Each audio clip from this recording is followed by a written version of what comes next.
Well, the weapons supervisor for the movie Rust is facing a new charge of evidence tampering in connection with the fatal shooting on set. Prosecutors say Hannah Gutierrez-Reed transferred narcotics to someone else on the day of the shooting to avoid getting caught with drugs on her.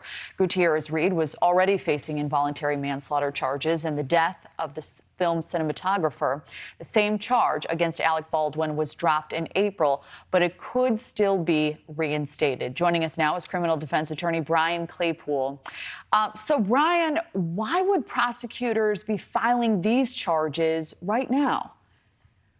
Hey, Kelly, great to be back with you. I mean, why did it take 20 months to find alleged drugs that Hannah Gutierrez-Reed transferred? I mean, I find that odd to begin with. Secondly, how did they find this information out? Is there a witness that's now come forward, for example, who might be copying a plea deal because they would be deemed an accomplice if Hannah Gutierrez-Reed did, in fact, ask that illegal or narcotics be transferred? But putting all that aside, Kelly, I think the bigger ticket item for prosecutors would be, did Miss Reed have any drugs in her system on the day of the shooting, right? Wouldn't that be the more important fact? And did they do a blood test after she was arrested on the day of the shooting to find out whether she had drugs in her system? Because this charge, even if there's a conviction on the evidence tampering, she only gets up to 18 months in jail and a fine. That could be no jail time. And it's reasonable to assume that would be the focus, were there drugs in her system.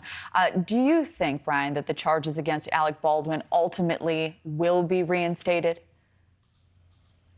Absolutely not. I think the prosecutors are done with Alec Baldwin.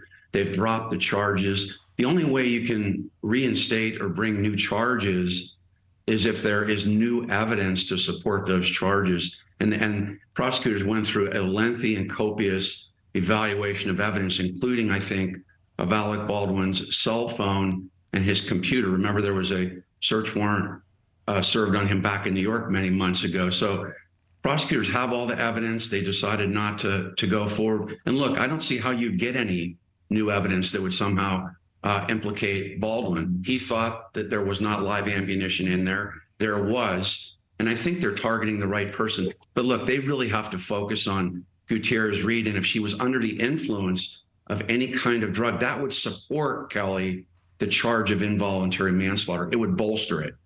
Yeah, well, that certainly makes sense. Brian Claypool, insightful as always. Thank you. Thank you, Kelly. Thank you for watching. Go to newsnationnow.com to find News Nation on your television provider. And don't forget to click the red subscribe button below to get more of News Nation's fact-driven, unbiased coverage.